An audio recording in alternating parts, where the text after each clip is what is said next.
অনেক সময় এমন হয় যে আমাদের শুভ মানসিকতা, শুভ বিচারে, শুভ কর্মে মানুষ সন্দেহ করেন,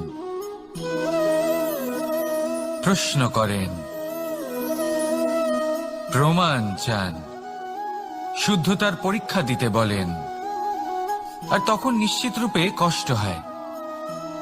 আমরা ভাবি এটাই হলো জীবন।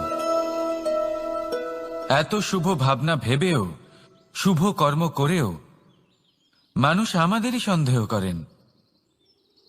দুঃখ অবশ্যই হয়, কিন্তু দুঃখী হবার কোনো প্রয়োজন নেই। কেন নেই? কারণ যদি কেউ আপনাকে সন্দেহ করে, করতে দিন। সংসারে কি হয় তা দেখুন। এই সংসারে সোনার শুদ্ধতাকেই পরখ করা হয়, কয়লার কটুতাকে নয়। আপনি হলেন স্বর্ণ, তাই আপনার শুদ্ধতা অবশ্যই পরখ করা হবে। সেটা তো হবেই হবে। আপনি নিজেকে দুঃখী করবেন না। আপনার কর্ম শুধু একটাই, স্বর্ণর মতো উজ্জ্বল থাকা। এই সংসার আপনার ভাবনা, চিন্তা, কর্ম এবং শুদ্ধতার প্রমাণ পেতেই থাকবে। তাই আসুন আর আমার সাথে ভালোবেসে বলুন, রাধা রাধা।